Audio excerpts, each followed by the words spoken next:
Hello everyone and welcome back. I am Duke Silver. Today we're going to be playing some Skip.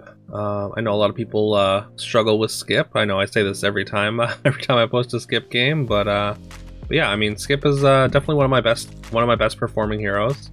And yeah, I mean hopefully these Skip games can provide some insight into I guess how to navigate the mid game and do well with Skip. Because yeah, I know a lot of people like really struggle in the mid game, and like again, it's one of my best performing heroes. So hopefully you can gain some kind of insight here, anyways. So we start off with an Ogre Princess, one of the better starting units with Skip here. Obviously, you just want to get econ going in the early game of Skip. So getting that first attack is like super important. Like you don't always get there with Ogre Princess. It's not nearly as consistent as like a Lucky, but yeah, it's definitely one of the more premium units. As long as you can get that attack, it's very good. And you can see we got a stag out of our sleigh, which basically got us very ahead here. Got us almost to parity. We've got a pretty standard 3.0 board at this point, which usually on Skip you're like a little bit behind at this point still. I was just considering which one I wanted there between the mummy and the pig, and we just end up going with the pig, although Trophy Hunter is a lot larger than I kind of expected, and they get some pretty good attacks here. But fortunately for us, we are, again, because of that stag, because of getting that free stag from the Ogre Princess, we are able to match them and even get the win, and we get a couple of slaves with our Ogre Princess and get some gold here, which is fantastic.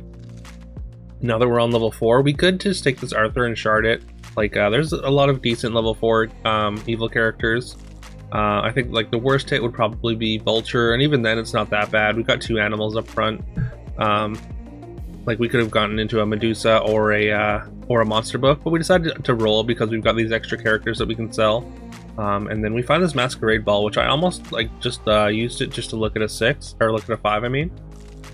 But instead we decide to hold off and just clear out the shop, and basically we're hoping for a couple more level 4 characters to fill those spots, and they do, so we get 3 level 4s here.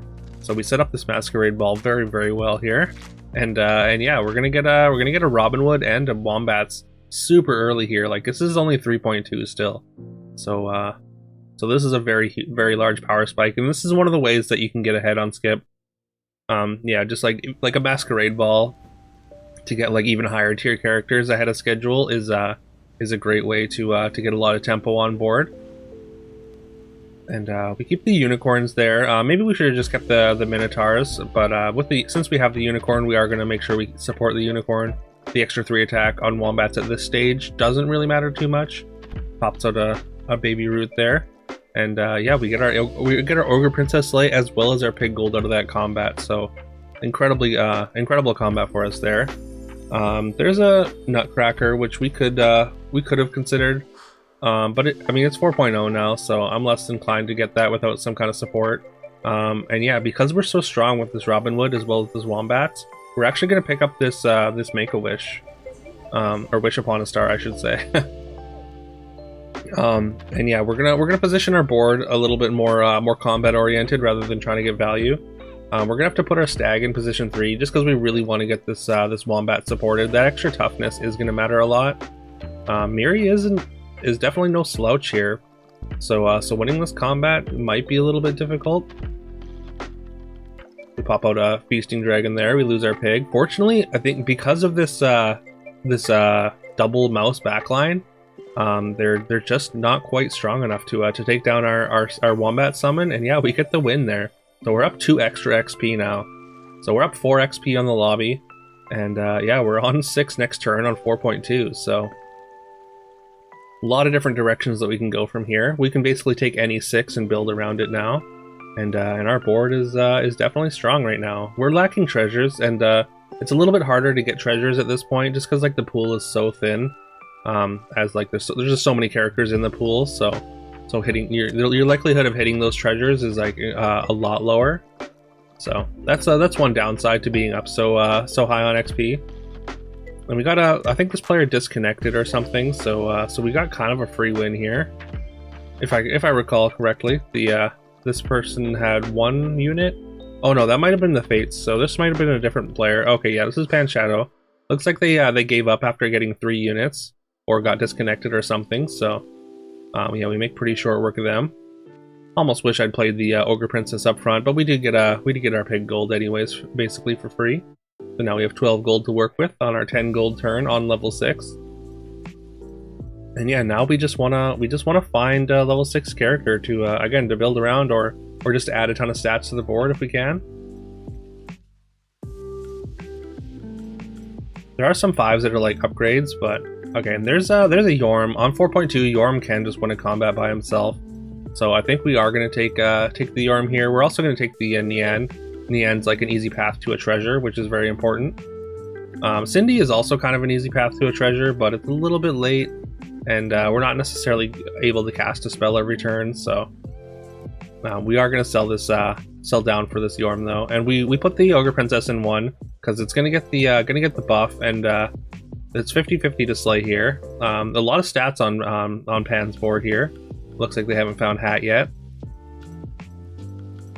And yeah, we do get the win there, so that's fantastic. Also, yeah, we did get the Ogre Princess slay, which netted us a Brave Princess there. And now we can change heroes, and I think we're just going to do that. I mean, obviously Skip doesn't have a hero power after your initial turn, so changing heroes is great here. Grandmother, we could change to Grandmother or Big Bad Wolf and get +5/+5 to our board, but I think we're going to take Fates. We can fate a level 6 unit. And like we're on 6 so early that like even though fading a unit at this stage in the game or on level 6 is generally pretty slow, we're still going to be able to get a lot of value out of it because we've got the turns here to just collect 6s, and that's going to guarantee us a level 6 treasure. So yeah, we're pretty happy to take that. And now we don't believe Ogre Princess can slay anymore, so let's just throw the Medusa that we picked up in there. We just picked up a Medusa just to kind of like hedge our bets again, like if we had just like had to end up in Pumpkin or something, or Medusa's generally just a really good unit to add to the board. There's our second Green Knight, and yeah, we're just gonna jam this Ashwood in the shop and be pretty happy about that. So yeah, it looks like we're pretty much trees. I mean, we still need to hit a few more pieces, but the amount of stats we gain from that is a bit absurd here. So definitely a direction here, which is great. Wombats pops out in Echowood. Definitely the worst 6 to pop out of the Wombats here, but it's still got a decent amount of stats thanks to the Green Knight stats, plus the Wombats initial stats, of course.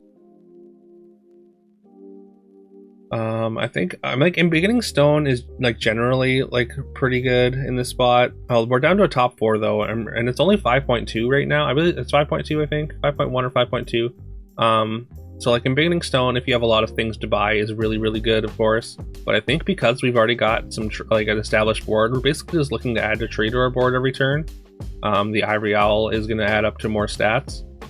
So like if we take in Beginning Stone and add 1 unit per turn, then that's +10/+10 per turn, whereas Ivory Owl is going to be giving us +14/+14 per turn. Also, scaling this Ashwood over time is gonna give us extra stats.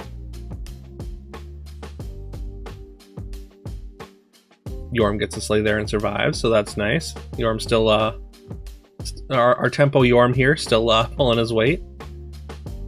All right, we get to triple our Robin Wood here, so we get a level 5 treasure. We were really hoping for Staff. Or Ambrosia, or Hand of Midas, but unfortunately we get none of those, so we just pick up an Evil Eye. Just gonna enhance the stats that we get from this Golden Green Knight. Gonna make our Ashwood even better. Running out of gold here, so we're just, I mean, because we picked up this Evil Eye, we're just gonna grab this Heartwood Guardian. We're gonna do a little bit of Evil Eye scaling. Not a ton of it, but just a little bit anyhow. And it's Miri's Court Wizard, not quite up to the task of shooting down our board, unfortunately for them here. We knock them down to 2. There's another Wombat, but at this point it's a little bit too late. Also, I kind of glossed over, but we did end up changing into Big Bad Wolf after our faded unit was already completed. So now we've got the +5/+5 to our board. Alright, looks like the other tree we're going to add this turn is going to be Robinwood. I mean, of course, like, we want Burnbeard at this point, or another Ashwood. So the fact that we're not seeing them at this point is a little bit unfortunate, but looks like even without the without adding a significantly stronger tree to our board, we are going to be able to take out Krampus here. There is a Knighthood, but I don't think we want to spend our turn just Knighthooding the Ashwood. I think, like, we need to find another piece. Well, I mean, we take another Robinwood, of course. There's still level 5 treasures that we're happy to take. Speaking of level 5 treasures, there's a Nian upgrade. And yeah, we're just going to jam this Hand of Midas. We could just lock for this Echo Wood, but I decided against it here. Just because, like, we really need to find the Burnbeard. Like, Echo Wood can get some decent stats if we keep the Wombats on board. And the Ivory Owl does put a decent amount of stats onto the Echo Wood immediately, so that's definitely not the worst option. We pop out another Robinwood. Our board already has 3 Robinwoods, so we pop out an extra one with the Wombats, because why not, right?